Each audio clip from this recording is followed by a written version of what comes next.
For an update on sports stories across the globe, Aaron Akerjada joins us. Good morning, Aaron. Yeah, good morning, Tunde. Good morning to you, Doctor. Good morning to you, Rufai. Morning. And we actually start today's story on a very unpleasant note because the news actually came in yesterday. A lot of people thought it was untrue until it was finally confirmed, whereby the PAMSEC for the Ministry of Youth and Sport confirmed that Ismail Abubakar that President Muhammadu Buhari has suspended international basketball activities for a whopping 2 years. Now, we say this because this is despite the fact that basketball in Nigeria is poorly funded. We are having some of the best times in the history of basketball in Nigeria.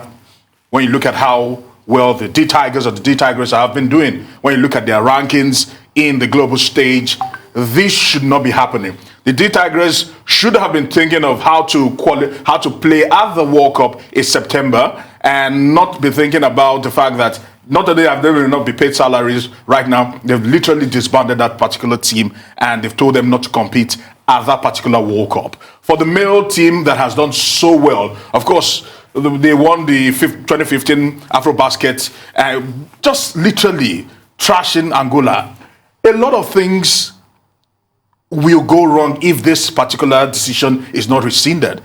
These ladies are three-time champions. They won the triplet. They won it for the third time consecutively. Talking about the FIBA AfroBasket, we spoke about the fact that they went to do that and they were not even paid afterwards. With this issue dragged on for months, they are still being owed part of that particular salary or wages they were supposed to get and some winning bonuses they were supposed to get from that particular tournament, only for us to hear about this. And it's unfortunate that this is happening. And people have questioned the motives of the Minister of Youth and Sports. Because, first of all, they said the issues surrounding basketball should have been able to, or should have been quelled, or things should have it should have blown away by now if the Minister of Sport had a hands-on approach towards this crisis that was happening. Two factions are actually fighting. He could have easily called them. He said he had tried his best, and right now, probably, reports have it that he actually made a recommendation to the president to suspend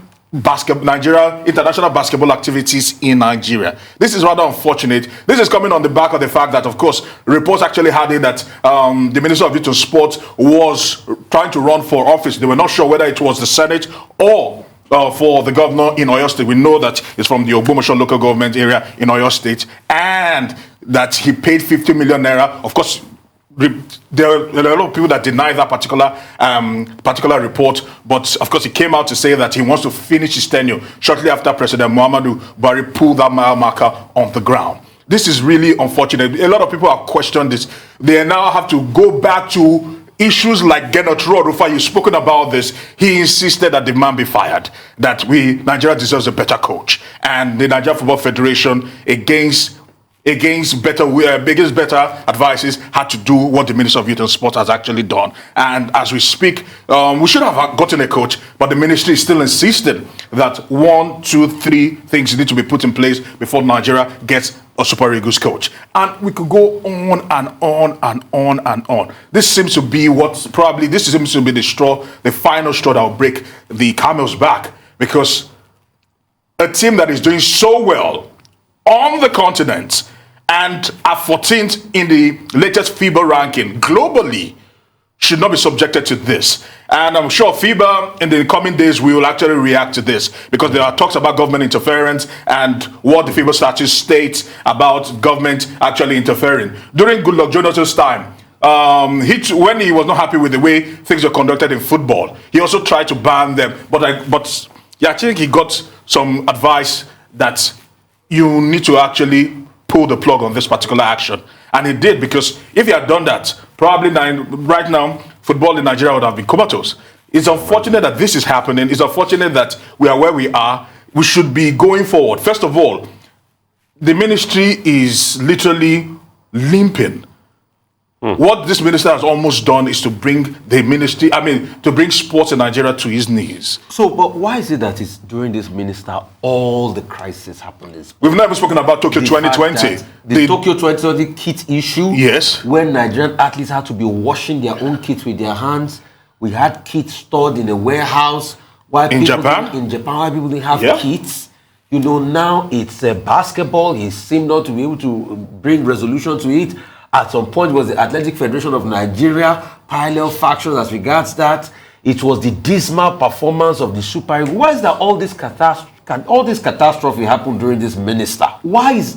Because I don't know the kind of legacy he'll say he can leave, that he has ever done anything well. Because every step now from the Minister of Sport seems to be a misstep. I even feel more angry knowing that the fact that he was the one that put pressure on them to sack Kenneth Rowe, despite the fact that they were contractual terms and agreement, and now it has put us in this quagmire now that we have to cough out over 150 million to be able to pay because he has taken us to FIFA court. So why is every step by the Minister of Sport such a mistake? This is going to backfire, Aaron. Without a Because doubt, the International without a doubt. Basketball, Federation will pick it up and they will hammer us. And let's not forget, we're still talking about the glorious girls that exceeded and did well in basketball tournaments that have not been paid. Why is everything happening under this minister? I think he deserves to come here and talk to us. Really. This is completely wrong-footed. I mean, what is the rationale? Can you just try and explain to me the rationale for they're this saying kind of behavior? that the impasse between both factions in the Nigeria Football Federation, in the Basketball Federation of Nigeria, talking about the Musa Kida faction and the Goche Mark faction. Yeah, with the different elections. Yes, happening. and he's saying, they said that they've tried everything they could, but they've not been able to reach a resolution. And for that particular reason, because of that, while they're trying to probably reinstate an interim committee that will see the affairs of basketball for the next 2 years, that for now, let's stop all activities concerning Nigeria on the international stage. Makes Wrong no sense. approach. It's the proverbial throwing the baby and the bathwater out Exactly. at the same time. A number of points. One, you refer to Sunday Dare picking the form for, a gubernatorial position in his home state of Oyo State. He has, said that is not true, that he did not obtain any form to express any aspiration, and that what he wants to do is to stay in office till the end of his tenure. That was the part of it I was curious about. A minister, an appointee of the presidency, cannot say, well, I'm going to complete my tenure. You hold that position at the pleasure of the president. The president can wake up shocking and remove you. But under this administration, you'll find persons behaving as if the position that they've been given is a chieftaincy title. It's a KBAC position, and that they can stay there, in a constitutional fashion as long as they want. That's not true. Two, government interference in the affairs of the federations, whether it's football or it's hockey or whatever, has been a major problem for Nigeria. Yes. And this time around, it's also likely to be so. Third point, the federal government is now saying that it's going to set up an interim management committee. Yes. To oversee the basketball federations without rancor or squabbles for the next 2 years. But the problem in this basketball federation began in 2017. Yes, it in did. 2017, they had 2 separate elections, right? Yes. And it was a fallout of that led to the intervention of FIBA. In 2021, they had 2 separate Elections. one in Benin, Yes, one in Abuja. One in Abuja. And part of the problem was the interference of the Ministry of Sports taking sides, favoring one side Over the other. So what is the guarantee that this interim management committee can solve a problem that has not been solved since 2017, over a period of about 5-6 years? And in any case, in the 2 years that we're talking about, this administration will have been out of office. Yes. Sunday Dare himself will have been out of office. What is the guarantee that they will be able to leave any foundation? If anything, this is going to divide the federations further. And you are right about the performance and to demoralize, some of these star basketballers. On Gernot Rohr has been quoted as saying that he's very happy with what FIFA has decided. What else do you expect? No, but he says it is not because of the money. Yeah. He says it's because of the breach of contract. And breach of contract in itself is a solid ground. Yes, it For is. him to, petition FIFA. Now Nigeria says we don't have 157 million to give him. The money we were to give him was $300,000. And before we gave him the money, he had gone ahead to FIFA. Now, the NFF is now being quoted as saying that Nigeria will go to the Court of Arbitration for Sports. Yes. Okay, would that happen? Yeah, What is the guarantee that the Court of Arbitration for Sports will rule in their our favor? favor? Finally, Sergio Aguero, his statue is being unveiled today, we're told, Yes. by Man City as a record, top scorer and a legend of the club. What's your take on that? No, because now, Doctor, let me say this here, because the issue of the Genetro now, the unfortunate thing was, according to some inside sources in the Nigeria Football Federation, they advised the Minister of Youth and Sports, let this man walk into a trap. Let him go to the Nations Cup.